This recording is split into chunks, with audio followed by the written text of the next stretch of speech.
Table change करूँ, table में change करूँ के साइड आगे पीछे जाए।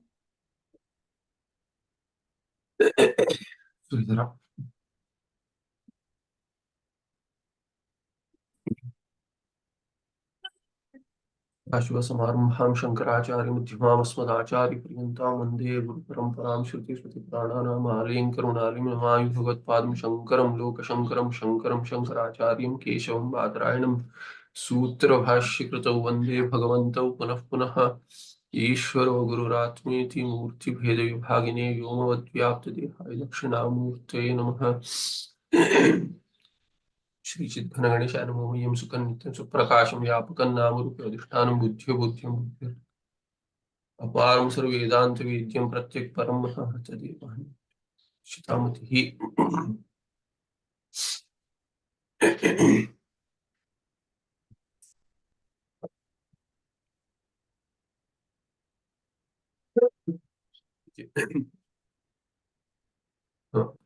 तो भ्रमस्थले सर्पज्ञान सर्पज्ञानमपि अविद्या परिणामः। सर्पतज्ञानयोः युगपद्येव उत्पत्तिलयौ सर्पः साक्षिभाष्यश्च। बहुत सारा कुछ कह दिया। अनिर्वचनीय ख्याति का निरूपण कर रहे कि भ्रमस्थल में क्या होता है, रज्जु सर्प भ्रमस्थल में।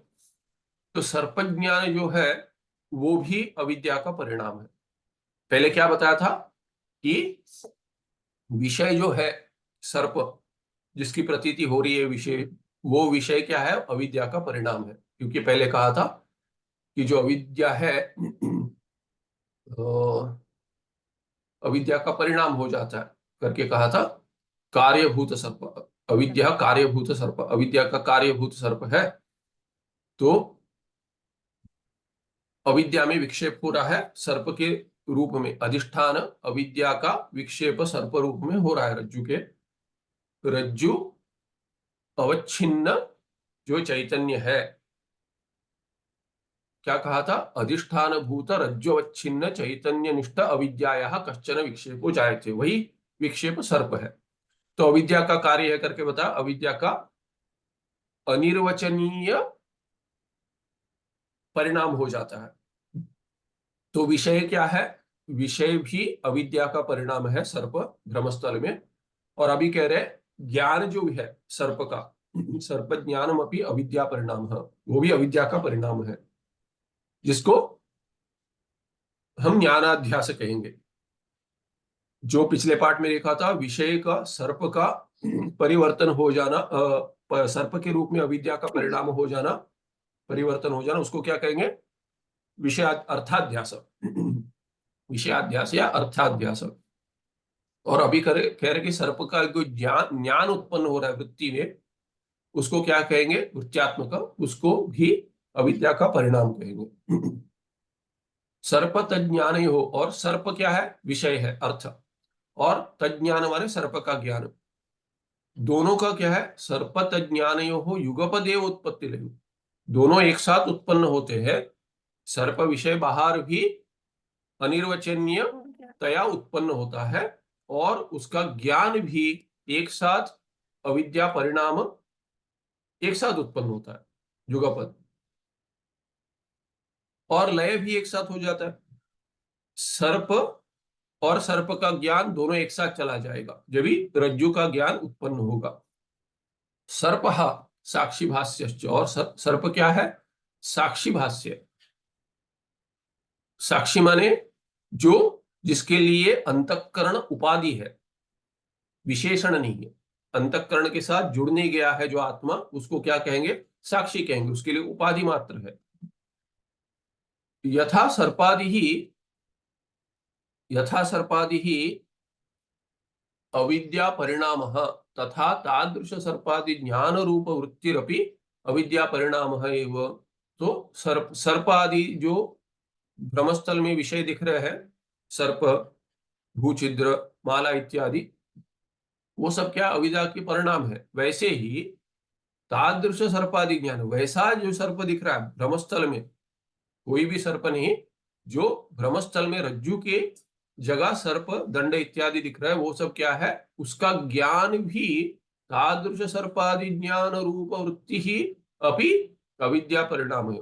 तो वृत्ति भी जो ज्ञान में, ज्ञान वृत्ति जो है, ज्ञान रूप वृत्ति, वृत्ति का स्वरूप क्या, ज्ञान ही है, वृत्ति ज्ञान देती है, तो क्या होगा, वो भी अविद्या का परिणाम है, परिणाम ही है एव, न तो अंतःकरण परिणाम, अंतःकरण का परिणाम नहीं है, पर क्या है ये, अविद्या में परिणाम कहेंगे आगे।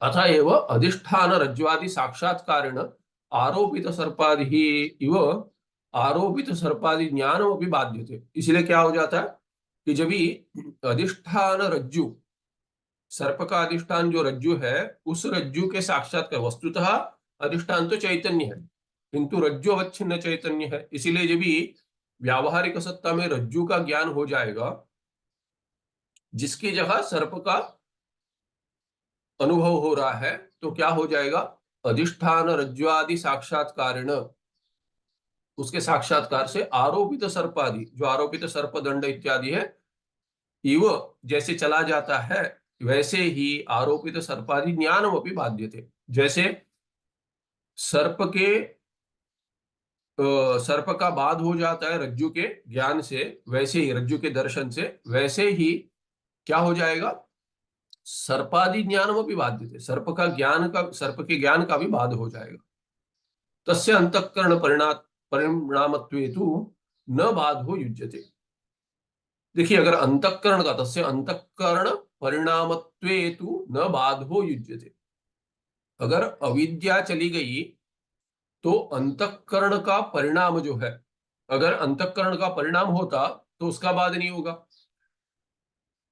अगर अविद्या का कार्य है तो अविद्या के जाने से अविद्या का कार्य चला जाएगा। कह रहे कि अंतःकरण का परिणाम अगर होगा तो सर्प का बाध नहीं होगा। सर्प अंतःकरण में परिणाम हो गया सर्प का, और क्या हो गया कि अविद्या, रज्जु की अविद्या है, रज्जु की विद्या से चली गई, तो अगर उसका कार्य नहीं होगा तो सर्प नहीं जाएगा, सर्प का ज्ञान नहीं जाएगा। तो इसीलिए क्या कह रहे हैं, सर्पादि ज्ञानम अपि कदा बाध्यते, यदि वो अविद्या का कार्य हो, रज्जु के अविद्या का ही कार्य हो, तब जाके सर्प का बाध हो जाएगा। जिसके अविद्या से कार्य उत्पन्न हुआ है, उसके अविद्या के नाश से ही कार्य का नाश होगा। अज्ञान जिस विषय में है, ज्ञान भी उस विषय का ही चाहिए। अगर रज्जु के अविद्या से सर्प की प्रतीति हो रही है तो शुक्तिका के ज्ञान से तो नहीं जाएगा, और अगर परिणाम अंतःकरण का हुआ है तो अविद्या के परिणाम को जानकर, अविद्या का नाश कर कर अविद्या का परिणाम हट जाएगा, किंतु अंतःकरण का परिणाम नहीं हटेगा। तो इसीलिए क्या कह रहे हैं, तस्य अंतःकरण परिणामत्वेतु तस्य सर्पस्य, अगर सर्प अंतःकरण परिणाम, अंतःकरण का परिणाम होता तब बाध नहीं होता, तू न बाधो युज्यते। देखिए, अभी इधर प्रश्न उठेगा, अरे अंतःकरण के वृत्तियों का बाध नहीं होता क्या, ज्ञान में हो जाता है। कौन से ज्ञान में, आत्मज्ञान में। तो आत्मज्ञान में वृत्तियों का बाध हो जाता है, माने मिथ्यात्व निश्चय होकर उसका बाध हो जाता है, समाधि में हो जाता है। तो यहाँ पे क्या कह रहे हैं कि अंतःकरण का परिणाम नहीं जाएगा। कभी नहीं जाएगा, जब भी वो अंतःकरण उस अविद्या का परिणाम नहीं, तूला अविद्या का परिणाम नहीं है। देखिए, रज्जु की जो अविद्या उसको तूला अविद्या कहेंगे, विशेष अविद्या है। जो ब्रह्म की अविद्या है वो सामान्य अविद्या है, मूला विद्या कहेंगे, जो मूल में है। तो उसके ज्ञान से, ब्रह्म के ज्ञान से, जो अधिष्ठान है सबके लिए, चैतन्य के ज्ञान से सभी जो परिणाम है वो सब, अंतःकरण भी उस अविद्या का परिणाम है, ब्रह्म के अविद्या का परिणाम है। इसीलिए संसार का बाध हो जाता है। तो संसार के बाद में अंतःकरण, अंतःकरण के परिणाम सभी जुड़ गए उसमें। इसीलिए मुख्य अविद्या का बाध नहीं कह रहे, मूला विद्या का। किसका बाध कह रहे, उदाहरण में क्या कह रहे, उदाहरण में केवल सर्प के रज्जु की अविद्या का बाध कह रहे, रज्जु की अविद्या का नाश बता रहे हैं। तो रज्जु के ज्ञान से रज्जु की अविद्या का नाश हो गया, और उसके साथ उसके परिणाम का नाश हो जाएगा। किंतु अगर उसका परिणाम अंतःकरण में होता तो उसका नाश नहीं होता। तस्य अंतःकरण परिणामत्वेतु न बाधो युज्यते अतः आरोपित सर्पादिवत तज्ज्ञानम अपि अविद्या कार्यत्वात् सदसद विलक्षणम अनिर्वचनीयम भवति। तो क्या कह रहे हैं, जैसे देखिए सर्प का अर्थाध्यास और सर्प का ज्ञानाध्यास। सर्प का ज्ञान भी अध्यस्त है, सर्प जो अर्थ है वो भी अध्यस्त है। दोनों एक ही का परिणाम होगा अविद्या का, तब जाकर एक ज्ञान से दोनों की निवृत्ति हो जाएगी। रज्जु साक्षात्कार से रज्जु के अज्ञान की निवृत्ति होने से रज्जु के अविद्या के दो कार्य है, एक क्या है, विषय है अर्थ, और दूसरा है ज्ञान। सर्प विषय सर्पार्थ और सर्प ज्ञान दोनों की एक साथ उत्पत्ति और लय तभी संभव है जब भी एक ही ज्ञान से दोनों कार्यों की निवृत्ति हो जाए, दोनों एक ही के कार्य हो तो, एक ही का परिणाम हो तो। अंतःकरण का परिणाम अविद्या का परिणाम नहीं है, रज्जु और अविद्या का परिणाम नहीं है। तो रज्जु निष्ठ अविद्या का जो रज्जु जिसका अधिष्ठान है वो चैतन्य है वस्तुतः, उसका जो रज्जु अवच्छिन्न चैतन्य की जो अविद्या है स्थूल अविद्या, उसको रज्जु अविद्या करके मानेंगे संक्षेप में, उसके कार्य दो है और इसीलिए उसके ज्ञान से दोनों कार्य एक साथ निवृत्त हो जाते। अगर अंतःकरण का परिणाम होता, अविद्या का परिणाम ज्ञान नहीं होता, तो ज्ञान की सर्प ज्ञान की निवृत्ति नहीं होती। सर्प ज्ञान माने भ्रम है, वो भी ज्ञान ही है पर प्रमा रूप नहीं है, भ्रम है, भ्रम रूप है, भ्रांति है। तो इसीलिए क्या कहते हैं, अतः आरोपित सर्पादिवत, आरोपित सर्प विषय जो है अर्थ उसके जैसे इत्यादि, बाकी भूचिद्र इत्यादि, तज्ञानम अपि, तज्ञान सर्प ज्ञान भी जो है वो भी आरोपित ही है। और वो ज्ञान भी क्या है, अविद्या, उसका भी अविद्या कार्य होने से, अविद्या कार्यत्वात्, वो भी अविद्या का कार्य होने से क्या होगा, कार्यत्वात् तद सरसद विलक्षणम अनिर्वचनीय अतः आरोपित सर्पादिवत तज्ज्ञानमपि अविद्या कार्यत्वात् सरसद विलक्षणम अनिर्वचनीयम भवति। इसीलिए क्या है कि ज्ञान भी जो है, जैसे पिछले पार्ट में देखा, अर्थ क्या है, सर्प क्या है, न सत है, सद विलक्षण है, तो असत कह दिए, असत भी नहीं है, असत विलक्षण है। तो इसीलिए सदसर विलक्षण जो अर्थ है सर्प, वैसे ही सर्प का ज्ञान भी सदसद विलक्षण है। न सत है न असत है, क्योंकि सत होता तो ज्ञान नहीं होता सर्प का, सत होता तो कभी जाता नहीं, और असत होता तो सर्प का ज्ञान, सर्प की भ्रांति कभी नहीं होती। इसीलिए क्या है, सदविलक्षण भी है, असद विलक्षण भी है, और विरोध होने से सदसद विलक्षण भी है। सदसद एक साथ तो नहीं हो सकते, विरोध हो जाएगा, इसीलिए क्या है, सदसद विलक्षण भी है। तो सद्विलक्षण, असद विलक्षण और सदसद विलक्षण तीनों मिलकर ये समास बनेगा सदसद विलक्षणम। क्या है, उसको कहेंगे अनिर्वचनीयम, अनिर्वचनीयम भवति। तो जैसे विषय अनिर्वचनीय है अर्थ, वैसे ही उसका ज्ञान भी भ्रांति स्थल में अनिर्वचनीय है, भ्रम स्थल में। अभी तो अयम विशेष, तो कोई विशेष बता रहे इसमें क्या है, भिन्नता कुछ अगर कहना है तो क्या है, प्रातिभाषिक सर्पादि ही रज्ज्वाद्युपहित अधिष्ठान चैतन्यस्थ तमोगुण प्रधान अविद्यांश परिणाम। तो दोनों में भेद क्या है, तो विषय और ज्ञान में दोनों अविद्या का परिणाम है, पर अंश में भेद है। जैसे प्रपंच क्या है, प्रपंच भी महाभूतों का कार्य है करके कहेंगे। तत्वबोध में के प्रपंच किससे उत्पन्न हुआ, प्रपंच कैसे उत्पन्न हुआ, उसका उपादान कारण वस्तुतः तो ईश्वर है, किंतु क्या है कि उसमें कौन से महाभूत का परिणाम हुआ अगर पूछेंगे तो क्या पंच महाभूत का कार्य है। तो किससे क्या कार्य उत्पन्न हुआ उसमें फिर भेद करेंगे, पर क्या कहेंगे, पंच महाभूत का ही प्रपंच कार्य है। शरीर भी उसी का कार्य है, सूक्ष्म शरीर भी उसी का कार्य है। तो सूक्ष्म शरीर में क्या कहेंगे, किसमें, इंद्रिय भी उसी के कार्य है, पर उसमें भेद करते हैं। प्रपंच तमोगुण का कार्य है, अंतःकरण सत्वगुण समष्टि सत्वगुण का कार्य है, आकाश का कार्य क्या है, सूक्ष्म का श्रोत्रेंद्रिय है, ऐसे भेद करते हैं। तो समष्टि सत्वगुण जो है, सत्वगुण से ही इंद्रियों की उत्पत्ति हुई है, तमोगुण से स्थूल प्रपंच उत्पन्न हुआ है। और क्या कहेंगे कि एक एक पंच महाभूत में एक एक लेकर एक एक इंद्रिय का कार्य बताते उत्पत्ति। जिस महाभूत का विशेष गुण जो है, उसके लिए जो इंद्रिय है, विशेष इंद्रिय, उसकी उत्पत्ति उस महाभूत से कहते हैं। तो अगर रसन इंद्रिय कैसे ग्रहण होता है, रसन रसन रसन इंद्रिय रस रसन इंद्रिय से ग्रहण होता है। तो रस किसका गुण है? जल का। इसीलिए क्या है कि जल का कार्य बताते हैं, ये रसन इंद्रिय है, सत्व गुण। तो ऐसे प्रपंच की सृष्टि हुई है। प्राण क्या है? रजगुण से उत्पन्न हुआ है। तो इसीलिए क्या है कि महाभूतों में ही सत्व रजस तमस जो है, उनके भिन्न भिन्न कार्य। इसीलिए अभी अविद्या के ही कार्य अर्थ और ज्ञान हो गए ब्रह्मस्थल में, उदाहरण में। तो क्या कहते हैं?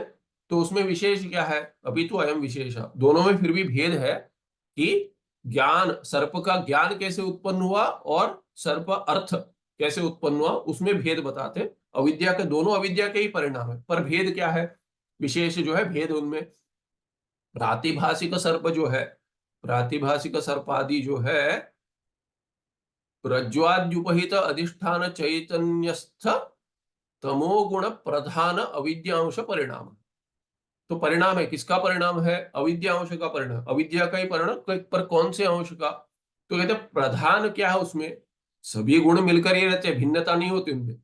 ऐसे नहीं कैसे रहे सत्व है तो केवल सत्व है, केवल सत्व समझाते हैं, किंतु बाकी जुड़ा हुआ है उसके साथ। प्रधान क्या है कहते हैं? तो प्रधान अंश क्या है? तमोगुण प्रधान है उसमें, माने सत्व और रजस कम है, तमोगुण प्रधान जो है। वैसे अविद्या, अविद्या भी, अविद्या क्या है? माया है, त्रिगुणात्मिका माया जैसे कहते हैं। तो त्रिगुणात्मिका तीनों गुण है उसमें। तो उसमें तमोगुण जो प्रधान है, उसका, उस अंश का परिणाम है अविद्या का। तमोगुण प्रधान अविद्या अंश परिणाम क्या? प्रातिभाषिक सर्पादि जो विषय है अर्थ। और ये तमोगुण कहां पर है? अविद्या का स्वरूप है। तो अविद्या जहां पर है वहीं पे तमोगुण है, वही तमोगुण है। सत्वगुण भी वही है। अविद्या, अविद्या का स्वरूप क्या है? तीन गुण, क्योंकि त्रिगुणात्मिका, आत्मा माने स्वरूप, तीनों गुण आत्मा माने स्वरूप है जिस माया का या जिस अविद्या का, उसको त्रिगुणात्मिका माया या अविद्या कहेंगे। तो ये अविद्या तमोगुण अंश कहाँ होगा? वही होगा जहां अविद्या है, क्योंकि तमोगुण भी अविद्या का ही है, अविद्या ही है, दोनों में भेद नहीं है। तो ये कहां पर है? रज्ज्वादि उपहित अधिष्ठान चैतन्यस्थ है।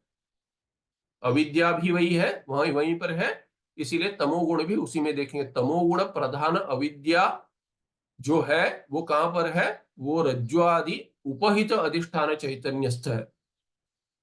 रज्ज्वादि उपहित अधिष्ठान चैतन्ये तिष्ठति इति रज्ज्वाद्युपहित अधिष्ठान चैतन्यस्था अविद्या, जो तमोगुण प्रधान अविद्यांश है, उसका परिणाम है।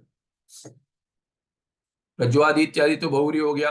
रज्ज्वादि येषां ते रज्ज्वादयः, और उसके क्या, उससे उपहित अधिष्ठान जो है वो उभहित हो जाएगा। इसीलिए जो चैतन्य है वही अधिष्ठान है, कर्मधारय, और अधिष्ठान चैतन्य क्या है? वो उपहित है।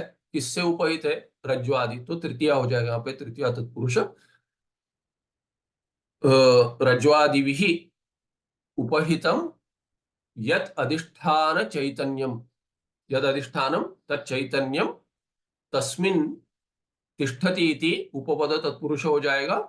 तिष्ठति इति क्या? तमोगुण प्रधान अविद्यांश परिणाम।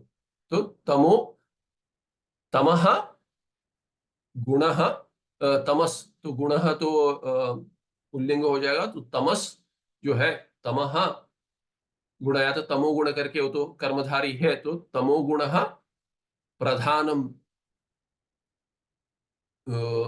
यस्याह, या तो यस्मिन्, यस्याह ठीक है, यस्याह या यस्याम करना पड़ेगा। तो यस्याम करें तो अधिष्ठान और अध्यस्त या अधिष्ठ, जो अध्यस्त है उसका भेद हो जाए, किंतु तमोगुण ही अविद्या का स्वरूप है। तो कहेंगे तमोगुण प्रधानम यस्याह अविद्यायाः। तो ये अभेद षष्ठी हो जाएगी। वैसे षष्ठी का प्रयोग हो जाएगा। तो अविद्या वो क्या है कि वो तमोगुण प्रधान अविद्या हो जाएगी, और उसके अंश का परिणाम है। तो तमोगुण प्रधान अविद्या अंश जो है, अविद्या है अंश, अविद्या अंश, और उसका परिणाम फिर षष्ठी, अंशस्य परिणाम। तो लंबा समास है, क्योंकि कभी कभी क्या है कि ये पढ़ने में भी दुविधा होती है, इसीलिए समझा रहा हूं समास। रज्ज्वाद्युपहित अधिष्ठान चैतन्यश्च तमो गुण प्रधान अविद्यांश परिणाम कह सह प्रातिभाषिक सर्पादि ही, वही प्रातिभाषिक सर्पादि है। तो क्या उत्तर हो गया? एक विशेष बता रहे, उसमें क्या करें, अर्थाध्यास क्या है, अर्थ क्या है, अविद्या का परिणाम है, ज्ञान क्या है, अविद्या का परिणाम है। दोनों में भेद क्या है कि अविद्या का जो तमोगुण है उसका परिणाम है अर्थ। तो ज्ञान किसका परिणाम है? तो कहते हैं तद विषयक वृत्ति ज्ञानंतु। तद विषय के माने प्रातिभाषिक सर्पादि विषयक वृत्ति ज्ञानंतु। ज्ञान का विषय होगा घटादि ज्ञान का, घटादि ज्ञान में विषय क्या है? घटादि है। घट ज्ञान में घट विषय कहेंगे, घट विषय का ज्ञानम, बहुरी बन जाएगा, कप प्रत्यय जुड़ जाएगा। तो घटः, घटः विषयः यस्य ज्ञानस्य अस्मिन् ज्ञाने तज्ज्ञानम घट विषयक ज्ञानम, घट विषयकम ज्ञानम। वैसे ही क्या है कि समास में जो घट विषयक ज्ञानम, वृत्ति भी क्या हो जाएगी? जिस वृत्ति क्या है कि ज्ञान की वृत्ति है, तो वृत्ति के लिए भी क्या होगा? अन्य पद हो जाएगा वृत्ति, और क्या कहेंगे? तद विषयक, सह विषय यस्याः वृत्ति है, या तो यस्यां वृत्तौ सा वृत्ति तद विषयका वृत्ति, तद विषयिका कहेंगे, तद विषयिका वृत्ति समास में बन जाएगा तद विषय का, वही कर्मधार में बन जाएगा तद विषय का वृत्ति ही। और यहाँ पे क्या करें? वृत्ति ज्ञान है, तो इसीलिए क्या है? तद विषयकम वृत्ति ज्ञानम, वृत्ति ही, तो वृत्ति ज्ञानम कह रहे, तो वृत्ति ज्ञानम वृत्ति ही ज्ञान है, तो क्या है? तद विषयक, तद विषयकम वृत्ति ज्ञानम करके वृत्ति ज्ञानम पहले समास बना देंगे, फिर तद विषयक का बहुरी में अन्य पद हो जाएगा वृत्ति ज्ञानम। तो वृत्ति ज्ञान क्या है? वृत्ति ज्ञान जो है जिसका विषय क्या है? तत् है। तत् माने क्या? ये प्रातिभाषिक सर्पादि, पुल्लिंग में तो कहेंगे प्रातिभाषिक सर्पादि ही, सह सह प्रातिभाषिक सर्पादि ही विषय यस्य वृत्ति ज्ञानस्य तद वृत्ति ज्ञानम तद विषयक वृत्ति ज्ञानम। तो क्या है? प्रातिभाषिक सर्पादि विषय का वृत्ति ज्ञान जो है, माने सर्प विषय अगर है भ्रमस्थल में तो सर्प का ज्ञान, शुक्ति का विषय है तो शुक्तिका का ज्ञान, तो शुक्ति विषय का ज्ञान, सर्प विषय का ज्ञान, ऐसे समास बने। तो वृत्ति अगर कहेंगे तो वृत्ति ज्ञानम, तद विषय का माने सर्प विषय का वृत्ति ज्ञानंतु। उसमें क्या भेद है? इदम आकार वृत्त्यभिव्यंजका साक्षी चैतन्यस्थ सत्व गुण प्रधान अविद्यांश परिणाम इति विवेक। तो उसमें क्या भेद कर दिया? ये भी क्या है कि अविद्या का ही परिणाम है, अविद्या के अंश का परिणाम है। पर कौन से अविद्या में क्या प्रधान है? वहां पे कहते हैं सत्व गुण प्रधान है। तो ज्ञान के लिए, ज्ञान उत्पन्न होने के लिए सत्व चाहिए, सत्व का कार्य है ज्ञानम। भगवान गीताचार्य कहते हैं ज्ञान की उत्पत्ति कब होती है? जब भी सत्व प्रधान हो। तो कहते हैं सत्व गुण प्रधान अविद्यांश परिणाम है इति विवेक। वो क्या है? वृत्ति ज्ञान है। और कहां पर है ये भी चैतन्य में भी है, ये भी चैतन्य है। पर ये चैतन्य कौन सा चैतन्य है? कहते इदम आकार वृत्त्यभिव्यंजक साक्षी चैतन्यस्थ। ज्ञान की उत्पत्ति बाहर नहीं हो रही है, कहां उत्पत्ति हो रही है? जो देख रहा है, सर्प का भ्रम जिसको हो रहा है, उसमें ज्ञान की उत्पत्ति हो रही है। तो मैं कहूंगा ज्ञान वहां पर नहीं है, सर्प वहां पर है, सर्प का ज्ञान यहाँ है, वहां है तो नहीं कहते। तो यहाँ पे कौन है? मैं हूं, साक्षी हूं। तो इसीलिए क्या कहते हैं कि ये साक्षी चैतन्य जो है, उस साक्षी चैतन्य में क्या है? ज्ञान उत्पन्न हो रहा है। कैसा ज्ञान उत्पन्न हो रहा है? इदम आकार वृत्त्यभिव्यंजक साक्षी चैतन्य जो है, साक्षी चैतन्य से सत्व गुण। तो साक्षी ये क्या है? साक्षी देखिए केवल यहां पर नहीं है, वृत्ति हमने देख पिछले पार्ट में देखा था कि चक्षुर इंद्रिय जुड़ गई सर्प इदम आकार से, इदम अंश से जुड़ गई, रज्जु से जुड़ गई, पर रज्जु का विशेष ज्ञान नहीं हुआ, पर सामान्य ज्ञान हो गया, क्या कुछ तो है। फिर जाकर कहा कि अयम सर्पा। तो अयम सर्प करके जो ज्ञान उत्पन्न हो रहा है, उसके पहले अयम करके उत्पन्न हुआ है। पहले माने अयम, रज्जु में जो अयम करके, रज्जु करके प्रतीति नहीं हो रही, सामान्य ज्ञान जो हो रहा है, सामान्य अंश का ज्ञान हो रहा है, वो इदम करके ज्ञान हो रहा है। पुल्लिंग में सर्प पुल्लिंग है, इसलिए अयम सर्पा करके कह रहे हैं। तो इदम जो है, इदम जो है, तो इदम आकार वृत्ति बनती है, ये अयम, ये कुछ है, ऐसे आकार बनी वृत्ति वहां पे बनी। कहां पे? सर्प की भ्रांति जहां हो रहा है, रज्जु स्थल में। रज्जु स्थल में जहां पे सर्प की वृत्ति बन रही है, वहां पर इदम आकार वृत्ति बन गई पहले कि कुछ तो है। वो इदम आकार जो सामान्य अंश का ज्ञान है, उसको इदम आकार वृत्ति करे। इदम आकार वृत्ति अभिव्यंजक साक्षी चैतन्य जो है, तो साक्षी अभिव्यक्त हो रहा है कैसे? इदम आकार में। क्यों हो रहा? साक्षी, देखिए, साक्षी का प्रतिबिंब हो रहा है, अभिव्यंजक माने प्रतिबिंब मान लीजिए, अभिव्यक्ति हो रही है। चैतन्य की अभिव्यक्ति होने के लिए कुछ तो विशेष चाहिए, चैतन्य ऐसे ही प्रतीत तो कहीं नहीं होता। तो चैतन्य किसी तो रूप में प्रतीत होता है, ब्रह्म ही है सब, पर ब्रह्म किस रूप में प्रतीत हो रहा है? उसके लिए क्या है कि कुछ तो उपाधि चाहिए या विशेषण चाहिए, तब जाकर कुछ भेद करेंगे चैतन्य में। इसीलिए पहले कैसे किया था? पहले कहा था कि अधिष्ठान रज्ज्वादि हाँ, रज्ज्वादि उपहित अधिष्ठान चैतन्यस्त तमोगुण इत्यादि कहा। तो चैतन्य का भेद कैसे किया? किसी उपाधि से किया। उपाधि, रज्ज्वादि उपाधि बन जाए तो जो चैतन्य जिसके लिए उपाधि है उसको कहेंगे उपहित, जिसको उपाधि है वो बन जाएगा उपहित। तो ये रज्ज्वादि उपहित अधिष्ठान चैतन्य करके चैतन्य में भेद किया। यहां पे क्या कह रहे हैं कि इदमाकार वृत्ति अभिव्यंजक साक्षी चैतन्य, तो इदम आकार वृत्ति बन गई।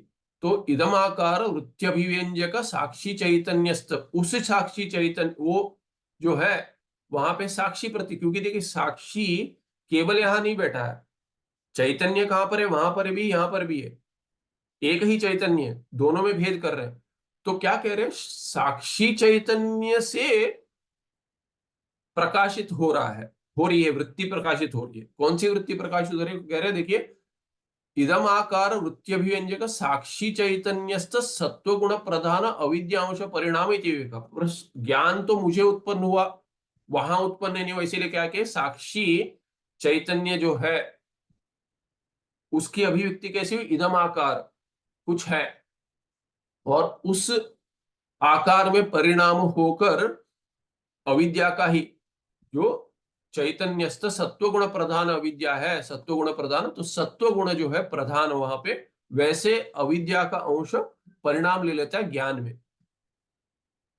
ठीक है, तो चैतन्य एक ही है, किंतु स्थल को लेकर, उपाधि को लेकर भेद कर दिया। और क्या है कि गुण को लेकर भेद कर दिया। तमोगुण बन जाएगा विषय, और जो प्रधानता तमोगुण जो है अविद्या का, वो विषय बन जाएगा, और जो सत्व गुण है वो बन जाएगा ज्ञान। तो इति विवेक रज्ज्वादि उपहित चैतन्यस्था अविद्या यदा सर्पाद्याकारेण परिणमते तदा एव तद्वृत्त्युपहित साक्षी चैतन्यस्थापि अविद्या सर्पादि ज्ञानाकारेण परिणमते। तो युगपद उत्पत्ति कहा, विषय और ज्ञान की जो उत्पत्ति है वो युगपद होगी, एक साथ होगी। तो कह रहे रज्ज्वादि उपहित चैतन्यस्था अविद्या, बाह्य स्थल में जो रज्जु इत्यादि उपहित जो चैतन्य है, जो चैतन्य यहां से भिन्न नहीं है साक्षी चैतन्य से, उस चैतन्य का, उस चैतन्य में अविद्या है जो आवरण कर देती है चैतन्य की भी। चैतन्य में तो आवृत है, इसलिए रज्जु की प्रतीति भी चैतन्य में आवृत है, इसलिए हो रही है। और वही आवरण क्या है? रज्जु पर भी है। रज्जु पर जो भी आवरण है उसको तूला अविद्या कहेंगे, और उस आवरण के कारण क्या हो गया? विक्षेप हो गया उस अविद्या में। किस अंश में विक्षेप हो गया? तमोगुण में। तमोगुण प्रधान जो है वैसा विक्षेप हो गया, और यदा सर्पाद्याकरण परिणमते, और परिणाम हो गया सर्प इत्यादि आकार से, वही विक्षेप है। तदा एव, उस समय ही क्या हो जाता है? तदा एव तद वृत्त्युपहित साक्षी चैतन्य स्थापि अविद्या।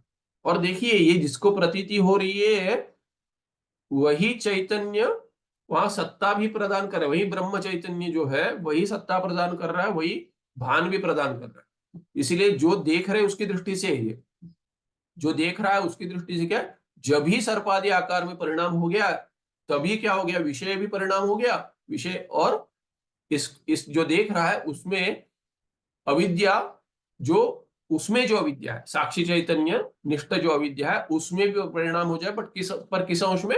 सत्व अंश में प्रधान, तदा एव तद्वृत्त्युपहित साक्षी चैतन्यस्थापि अविद्या।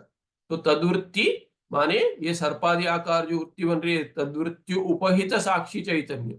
साक्षी चैतन्य भी क्या है कि यहाँ पे रज्ज्वादि उपहित चैतन्य, तद्वृत्ति माने रज्ज्वादि उपहित, तो इसमें कौन सा इदम आकार, सर्प नहीं रज्ज्वादि।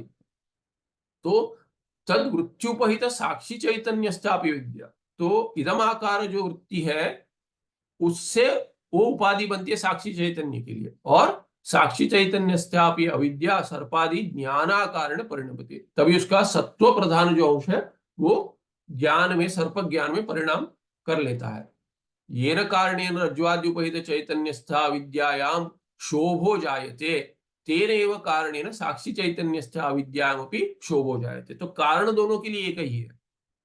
सत्व गुण परिणाम जो ज्ञान में हो रहा है अविद्या के प्रधान अंश का, अविद्या के सत्व प्रधान अंश का, और तमोगुण प्रधान अंश का जो विषय आकार सर्पाकार में परिणाम हो रहा है, दोनों के लिए क्या एक ही कारण है। क्या कहते हैं क्षोभ, क्योंकि क्षोभ पर कहते उपादान से कार्याभिमुखत्व क्षोभ। तो उपादान जो है वो कार्याभिमुख हो गया, माने उससे कार्य बन गया, उसी को क्षोभ कहेंगे, यही दोष है। तो कोई दोष कहते क्षोभ करके शब्द का प्रयोग किया है, तो करेंगे कार्य की ओर जब भी उपादान बढ़ता है उसको ही क्षोभ कहेंगे। क्यों बढ़ता है, संस्कार कहिए, वासना कहिए, कुछ भी कहिए, जो भी कहेंगे वो कारण एक ही है दोनों के लिए, विषय और ज्ञान के लिए, के परिणाम के लिए दोनों का कारण एक ही है। तो कहते हैं येन कारणेन, जिस कारण से रज्ज्वादि उपहित चैतन्यस्थ अविद्यायाम, रज्ज्वादि उपहित चैतन्य में के तमोगुण में जो शोभ उत्पन्न होकर शोभ जायते कोई दोष है, तेन एव कारण साक्षी चैतन्यस्थ अविद्यामपि, उसी कारण से क्या, एक ही कारण है, उसी कारण से क्या साक्षी चैतन्यस्थ अविद्या कौन सा अंश, प्रधानतः सत्व अंश में भी क्षोभ उत्पन्न हो जाता है, ये सर्प ज्ञान उत्पन्न करता है। और पहला वाला क्या है कि रज्ज्वादि उपहित चैतन्यस्थ अविद्या क्या करती है, उसका तमोगुण प्रधान जो है वो सर्प आकार में, अर्थ में, विषय में परिणाम कर लेता है।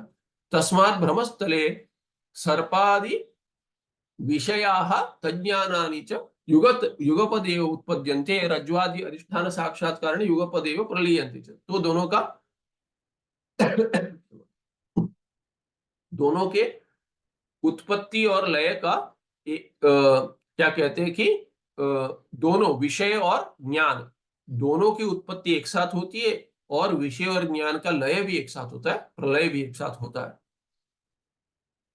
तो विषय और तज्ञान, विषय के ज्ञान क्या है, युगपदेव उत्पद्यते, एक साथ उत्पन्न हो जाते हैं। और रज्ज्वादि अधिष्ठान साक्षात्कार, रज्जु शुक्तिका इत्यादि अधिष्ठान के साक्षात्कार से क्या होता है, भ्रम का निवारण हो जाता है। तो भ्रम का निवारण कैसे होता है, विषय भी चला जाता है, उसका ज्ञान भी चला जाता है, तो भी एक साथ होता है। इसीलिए कहते हैं उसके साक्षात्कार से, अधिष्ठान के साक्षात्कार से युगपदेव प्रलीयन्ते च।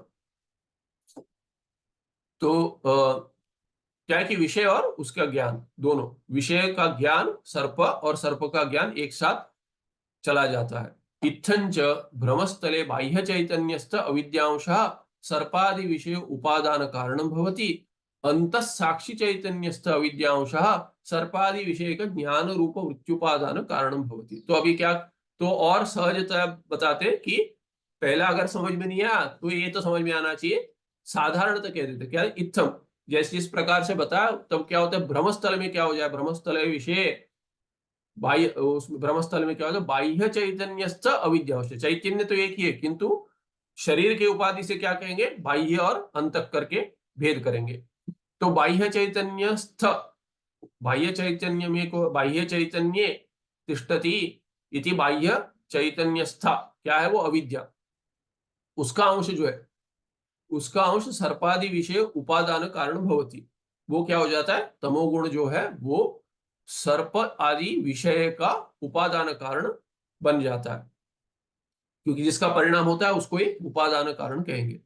और अंदर जो है शरीर के सीमा से अंदर भीतर करके के अंतः जो है वो साक्षी है, तो चैतन्य का भेद करेंगे साक्षी चैतन्य। तो अंदर जो है अंत साक्षी चैतन्यस्थ, उसमें जो तिष्ठ है निष्ठ है वो क्या, अविद्या है, वो भी अविद्या है। कौन सी अविद्या है, उसमें सत्व गुण प्रधान जो है उसका अंश जो है, सत्व अंश जो है वो सर्पादि विषय का ज्ञान रूप वृत्त्युपादान कारण भवति। वो किसका उपादान कारण बनता है? वो उसका परिणाम होता है सर्पादि विषय का ज्ञान, विषय नहीं ज्ञान रूप। और एक दोनों एक साथ होते हैं। देखिए दोनों एक साथ कैसे होंगे? दोनों के लिए कारण एक है जो बताया, और वस्तुतः क्या है? चैतन्य एक है और अविद्या में भेद नहीं है, वस्तुतः भेद नहीं है। अविद्या भी कैसे चैतन्य निष्ठ करके भेद किया। अभी चैतन्य जब एक हो जाएगा बाहर और अंदर, तो अविद्या भी दो नहीं है, एक ही है। तो अंततो गत्वा तो एक जीववाद ही सिद्ध होगा, विवरण पक्ष जो है। किंतु अगर यहाँ भिन्न भिन्न जीवों को भिन्न भिन्न प्रतीति हो रही है, तो इसीलिए क्या है, अंत और बाह्य में, चैतन्य में भेद कर दिया उपाधि को लेकर। दोनों जगह उपाधि को के भेद से भिन्नता दिखा दी, बाहर और अंदर। अभी स्वप्न का उदाहरण है। स्वप्ने तू, अभी स्वप्न में क्या होता है? स्वप्न भी प्रातिभाषिक सत्ता मानते हैं। तो स्वप्न में क्या होता है? तो स्वप्न में तो बाहर पदार्थ है ही नहीं। प्रतीति भले ही बाहर हो, पर है नहीं बाहर। ये तो भगवान गौड़पादाचार्य ने मांडुक्य कारिका ने सिद्ध कर दिया कि बाहर है ही नहीं कुछ स्वप्न में। तो स्वप्ने तू अंतःसाक्ष्य आश्रय अविद्यागत तमोगुणांश विषयाकारण परिणमते तादृश अविद्यागत सत्वगुणांश तज्ञान अंशः तज्ञानाकारण परिणमते। तो अभी बाहर और अंदर करके भेद कर दिया। बाहर जो अविद्या है, चैतन्य है, उसमें जो निष्ठ अविद्या है, उसके तमोगुण का परिणाम आपने विषय बताया सर्पादि प्रातिभाषिक स्थल में, भ्रमस्थल में। और अंतस्थ जो साक्षी चैतन्य, उसमें निष्ठ जो अविद्या है, उसके सत्व गुण, प्रधानतया सत्व गुण का परिणाम आपने कह दिया कि सर्पादि ज्ञान, प्रातिभाषिक विषय का ज्ञान। पर स्वप्न में पूर्व पक्षी पूछ रहा है कि स्वप्न में तो बाह्य देश है ही नहीं, तो वहां पे बाह्य चैतन्य, बाह्य तो जो बाह्य चैतन्यस्थ अविद्यांश करके भेद कैसे करेंगे? वो भी प्रातिभाषिक स्थल है। तो आपका लक्षण नहीं बैठ रहा है। आप कह रहे कि बाहर है जो उसका, उसके उस चैतन्य में निष्ठ जो अविद्या है, उसके तमोगुण का परिणाम हो रहा है अर्थ में, विषय में। वो तो नहीं बनेगा स्वप्न में। तो स्वप्न में कैसे जोड़ेंगे इसको? तो कहते हैं स्वप्न में क्या होता है? स्वप्ने तू अंतःसाक्ष्य आश्रय अविद्या। तो अविद्या क्या भी रही? निष्ठ, स्थ, गत, ये सब एक ही अर्थ में, इसी एक ही अर्थ में प्रयोग होता है इसका समासों में, ये तर्क भाषा में। तो अंदर जो साक्षी है, जिसके सत्वगुण का परिणाम उपादान कारण बनकर उसका परिणाम ज्ञान बताया था, भ्रम ज्ञान, वही स्वप्न स्थल में क्या हो जाता है? स्वप्न में क्या हो जाता है? वही आश्रय बन जाता है। तो साक्षी चैतन्य, तो अंत साक्ष्य आश्रय, अंत साक्षी आश्रय, साक्षी तो चैतन्य है, साक्षी चैतन्य आश्रय, आश्रय बनकर उसमें जो अविद्या है, अविद्यागत, अविद्या में भी क्या? अविद्या में जो तमोगुण है, अविद्यागत तमोगुण अंश विषया कारण परिणमते। तो क्या कह रहे? बाहर नहीं है। स्वप्न में क्या है कि अंदर जो अंतःकरण है, जो साक्षी चैतन्य है, उसमें अविद्या है। उस अविद्या में तमोगुण जो है, उस अविद्या में, अविद्या का जो तमोगुण है, उसका परिणाम होकर विषय बन जाता है, और सत्व गुण है, उसका परिणाम होकर ज्ञान बन जाता है। वही भेद है और कुछ नहीं है। स्वप्ने तो अंतस्थ, स्वप्ने तो अंत साक्ष्य आश्रय अविद्यागत तमोगुणांश विषयाकारण परिणमते तादृश अविद्यागत सत्वगुण। और वैसा ही जो वैसे ही वही जो अविद्या है, उसमें जो सत्वगुण है, अविद्यागत सत्वगुण जो है, उसका वो सत्वगुणांश जो है, अंशः तज्ञानाकारण परिणमते। और वही क्या है कि स्वप्न के जो विषय है, उसके ज्ञान में परिणाम कर लेता है। तो बाहर और अंदर का भेद नहीं है। स्वप्न में एक ही चैतन्य है, साक्षी चैतन्य है, और उसमें अविद्या जो है, उसमें तमोगुण भी है, सत्वगुण भी है। तमोगुण का परिणाम हो जाएगा विषय, स्वप्न प्रपंच, और स्वप्न प्रपंच का ज्ञान क्या हो जाएगा? सत्वगुण का परिणाम कहेंगे। अतएव स्वप्ने अंतस्था अविद्या एव विषय तज्ञानयोः उभयो उपादान कारण भवति। इसीलिए क्या है? स्वप्न में क्या है कि अंतस्थ जो चैतन्य निष्ठ अविद्या है, वही अविद्या विषय और उसके ज्ञान, विषय के ज्ञान, दोनों के उभयो उपादान कारण, दोनों का उपादान कारण बन जाती है एक ही अविद्या। अनेन एव हेतुना बाह्य रज्जु सर्पादय आंतर स्वाप्निक पदार्थाश्च साक्षी भाष्य इत्युच्यन्ते। इसीलिए क्या है कि भेद क्या है, साक्षी भाष्य किसको कहेंगे, जहां पे अविद्या उपादान कारण है, बाहर हो या अंदर हो चैतन्य निष्ठ, पर जो अविद्या का परिणाम है वो सब साक्षी भाष्य है। प्रातिभाषिक स्थल में सभी साक्षी भाष्य कहेंगे। तो साक्षी भाष्य का अर्थ ये नहीं है कि वृत्ति नहीं है, पर क्या है कि अविद्या की वृत्ति है, अंतःकरण की वृत्ति नहीं मानते। व्यावहारिक जो है उसमें अंतःकरण की वृत्ति कहेंगे। और जहां पे प्रातिभाषिक ज्ञान उत्पन्न हो रहा है, प्रातिभाषिक विषय है, भ्रमस्थल है, वहां पे सब जगह अविद्या की वृत्ति में परिणाम कहते हैं। और अविद्या की वृत्ति का में चैतन्य का प्रतिबिंब होना चाहिए, जिसको फल व्याप्ति कहेंगे। उसके लिए क्या है कि साक्षी, केवल साक्षी जो है, देखिए जो अंतःकरण में वृत्ति बनती है उसको साक्षी, साक्षी का प्रकाश नहीं पड़ता उस पर। किसका प्रकाश पड़ता है, साक्षी कौन है, जिसके लिए अंतःकरण उपाधि है, क्या अविद्या भी उपाधि है। और प्रमाता को, प्रमातृगत चैतन्य जो है, प्रमाता प्रमातृगत चैतन्य जो है उसका प्रकाश पड़ता है व्यावहारिक स्थल में अंतःकरण की वृत्ति पर। वृत्ति के लिए प्रकाश, वृत्ति तो जड़ है, अविद्या वृत्ति और अंतःकरण वृत्ति दोनों जड़ है। अविद्या भी जड़ है, अविद्या की वृत्ति तो जड़ होगी, अंतःकरण भी जड़ है, अंतःकरण की वृत्ति भी जड़ ही होगी। तो उसमें ज्ञान उत्पन्न जो है वो कैसे पता चलता है, तो प्रकाश चाहिए। प्रकाश कैसे, उसको फल व्याप्ति कहते हैं। तो वृत्ति व्याप्ति के बाद फल व्याप्ति जो होता है, फल व्याप्ति के लिए कहते हैं कि चैतन्य का प्रकाश चाहिए। तो चैतन्य का प्रकाश साक्षी द्वारा अगर पड़ेगा तो साक्षी भाष्य कहेंगे। साक्षी से अविद्या की वृत्तियों पे प्रकाश जो होता है वो भी फल व्याप्ति है, उसको क्या कहेंगे, साक्षी भाष्य। उस पदार्थ को कहेंगे, वृत्ति को कहेंगे साक्षी भाष्य, पर विषय को भी।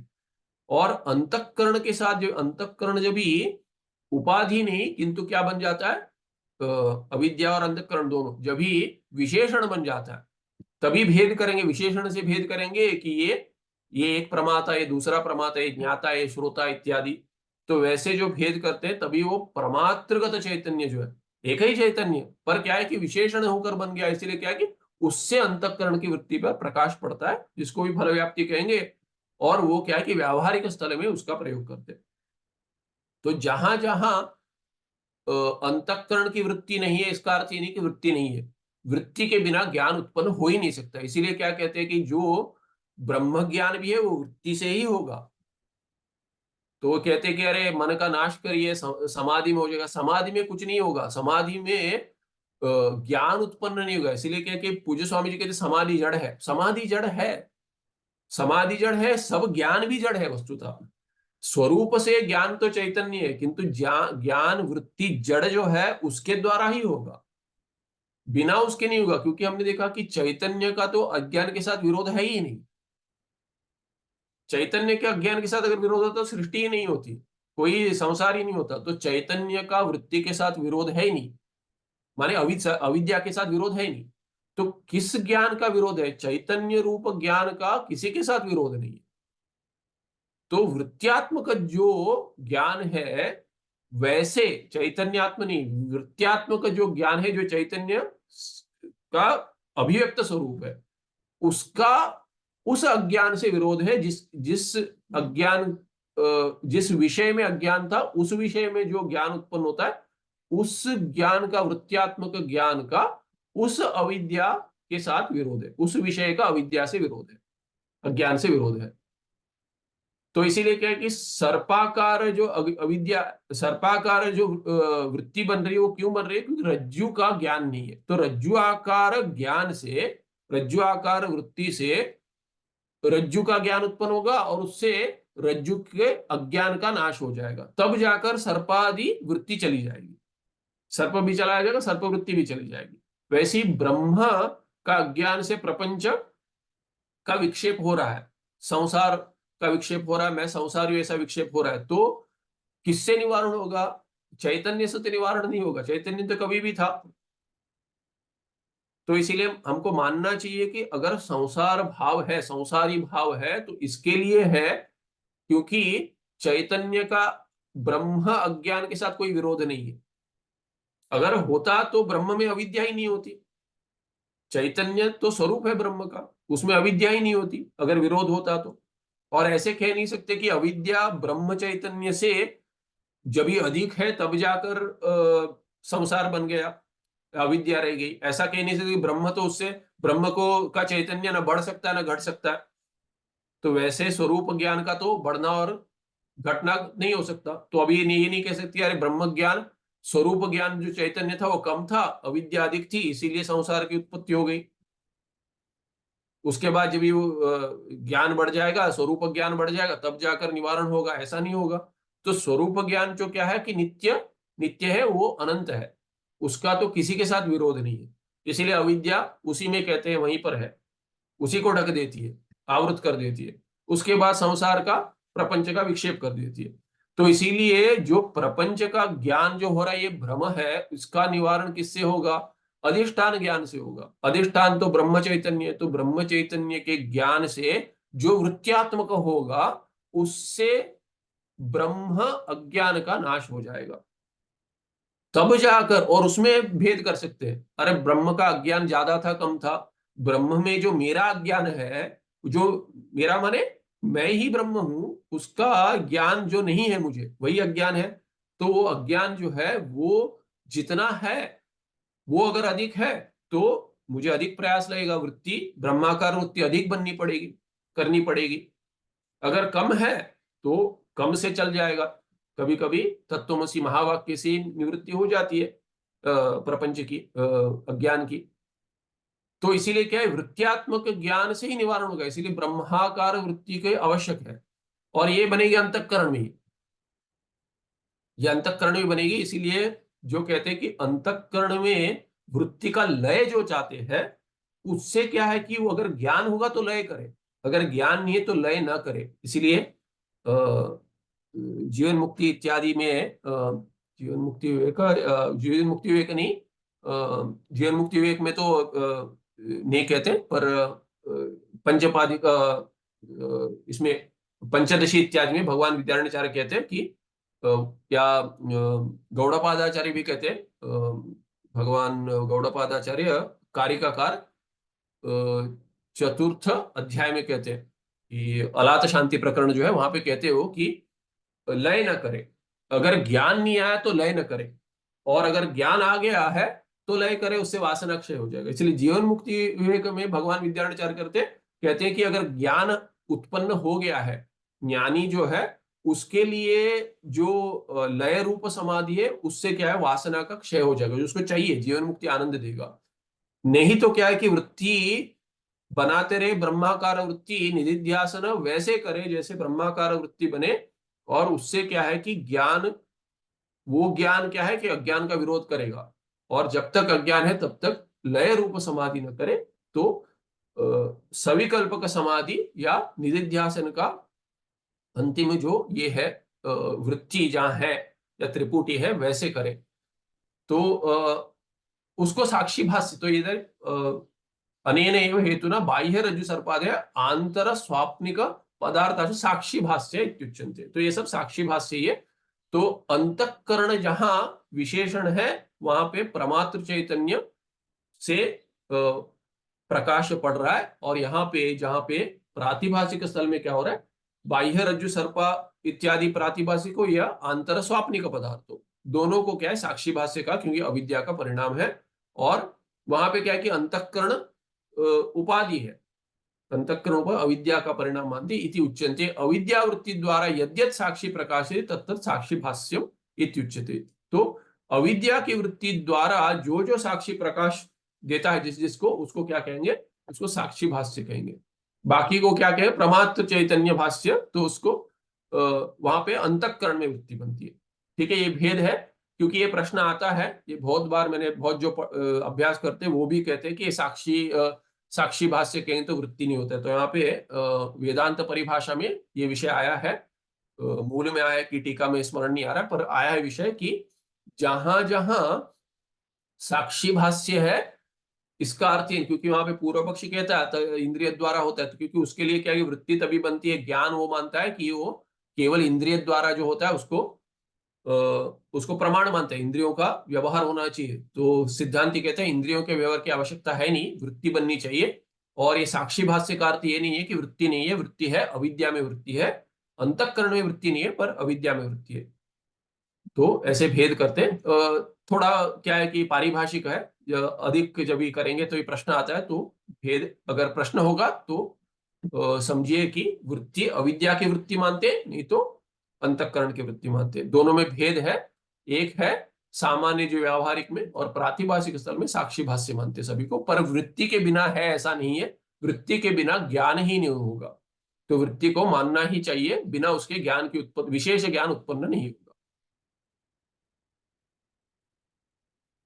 सुखम नित्यं सुप्रकाशम व्यापकं नाम रूपे अधिष्ठानं बुद्धि बोध्यं बुद्धेर्दृक् सर्व वेदांत वेद्यं प्रत्येक परम तदेव चितामति। आज भी अधिक समय ले लिया। अगले बार से पाठ में थोड़ा देखते हैं, 45 मिनट हो जाए तो 45 मिनट में रोक देंगे। नमस्ते, धन्यवाद।